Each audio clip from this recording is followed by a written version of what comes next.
ისტორიის თვალსაზრისით ძველ აღთქმას იმიტომ ვკითხულობთ, როგორი კონტრაქტი იყო გაფორმებული ადამიანებთან და რას თხოვდა და მთავარი კონტრაქტი და აღთქმა უნდა დავიმახსოვროთ. ეს მთავარი აღთქმა იყო ადამში ედემის ბაღი და ადამთან დადებული აღთქმა. ადამის აღთქმა. აი ეს იყო მთავარი მესიის მოსვლა. ეს კი უპირობოდ შესრულდა.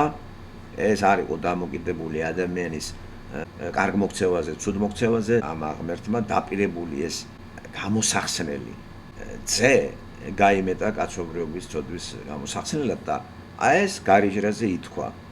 აი ამას მიყვებით ჩვენ და დანარჩენების რეალური პერსონაჟები, რეალური ადამიანები როგორ ურთიერთობენ აღმერთთან, ეს ჩვენ ჭკუის სასწაულად არის დაწერილი. და ეს ძველი კონტრაქტი რო დაიხა იმის გამო რომ იესომ დახი ეგ შეასრულა, დაიდო ახალი, რომელიც უკვე გახმაურდა ჯერ კიდე ჩვენამდე სანამ დავიბადებოდით, უკვე მე-5 მე-6 საუკუნე ძველი წელთაღრიცხვით და იქ ჩვენ ვიპოვით ახალი აღთქმის კონტრაქტს რო დაპირდა ადამიანებს, რაც ქრისტეში შეასრულა. იერემიასთან წავიკითხავთ ამას და ეზეკიელთან გითხარით თავები 31-36 თავები. ეზეკიელთან მუხლებით შესაბამისი ამის 31-32-33 ძალიან ადვილი და 26 მუხლი ან თქვენ Google-ის მეშვეობით ამას იპოვნით, რომ ჩვენი ცოდნა უფრო გავიძლიეროთ ამ საკითხებთან. ეს ერთოფრთულის ეპოქაში ვართ ჩვენ ამ მხრივ. ხო, გადატვირთულია ჩვენი ცხოვრება ნებისმიერი იმით. აი ჯერ მარტო ინფორმაციით ვართ დაგრუზული. მე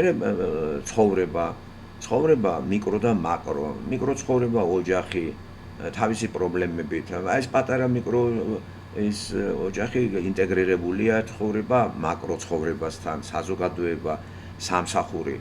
რა იცით როგორ ხარდა, აღარ იცი რა, როგორ გაანაწილო დრო. ეს ღმერთმა ყველაფერი იცის და აი ამიტომ გაითვალისწინა ეს, რომ ახალი აღთქმა კიდე კაი წამოგვეწია ჩვენ და შვება მოგცა და ვინც ამას ვერ გებულობს, ის რჩება ძველ აღთქმაში, რომელიც დახეულია და ამიტომ იგი შეურაცხყოფილი თვითონაც რჩება. ხო, ამას გონია კარი ამას აკეთებს და ვერ შეასრულებს იმას. სწორედ ამ გზას დაადგნენ ნომინალური ქრისტიანები სახელმწიფო რელიგიად რო გამოაცხადეს და ძალიან დიდხანს ცხოვრებას დიქტატს უკეთებდნენ. ცხოვრების წესების დიქტატორები იყვნენ სწორედ ის შუა საუკუნეების მომქმედი კათოლიკები, ხო? მერე აქეთ აღმოსავლეთში ბიზანტია, მერე აქეთ რუსეთ, საქართველო და აი ახლა მოვედით 21 საუკუნეში და ისევ იმ ძველი წესებით რო არის საქართველოს შავყდელოება. ამას ხო ვერ შეასრულებს, კრძალავ ყველაფერს. 21 საუკუნეში ვარ, ხალხს უკრძალავ ყველაფერს. ტელევიზორს არ უყურო, რადიოს არ მოусმინო, მუსიკას არ მოусმინო, სპორტს არ უყურო. შედავუცილო, იმიტომ რომ ეს შეცდუნდები. ამიტომ ახალგაზრდები გულუბრყვილობის გამო ბერებად აღიკვეცენ და თითქოს განდეგილები არიან. ახლა ვის უნდა თქვენი განდეგილობა? განდეგილობის მთელი აი ეს თვითონ ეს დოქტრინა მართლმადიდებლობის დოქტრინაში ეს განდეგილობა, ეს ლიტერატურული ფორმით მოთხარა ილია ჭავჭავაძემ თავის განდეგილში.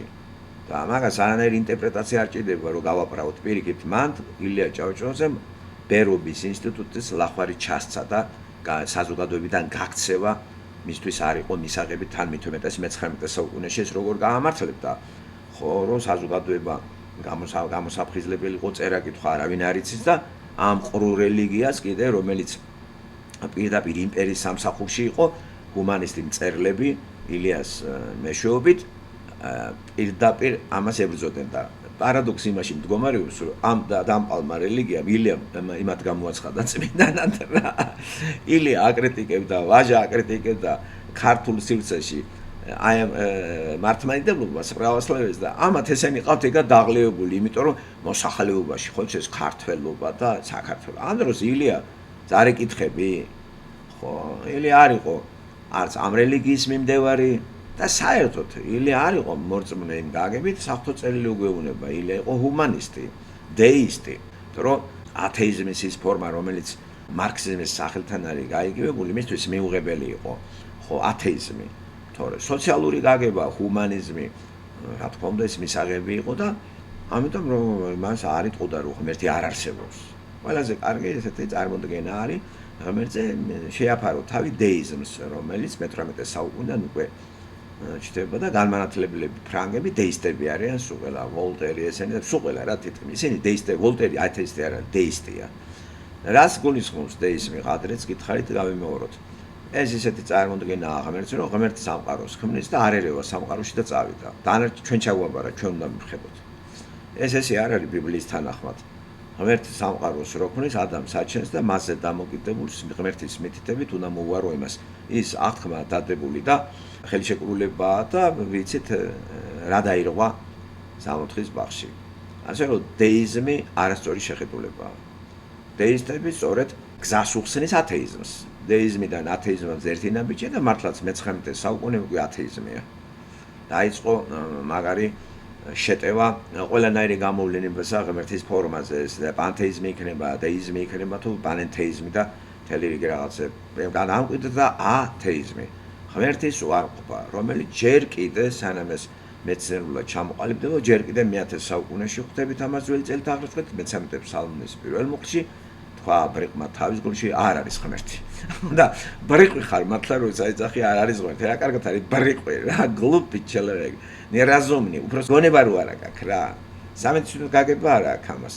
აი აბერილი რო ხარ ცოდნით რამით და აი ესეთი იმით არის წარმოდგენილი ბრიყვი ადამიანი. აი ბრიყვია მაგალითად ვინ გითხათ, აი ყველა ის ადამიანი ინტელექტუალურად ჰუმანურ ინტელექტუალურ დონეზე რო იმყოფება და ღმერთს არ აღიარებს. გლუპიონ ჩელერეგ. რატომ? იმიტომ რომ ის გულში იძახის რომ არ არის ღმერთი.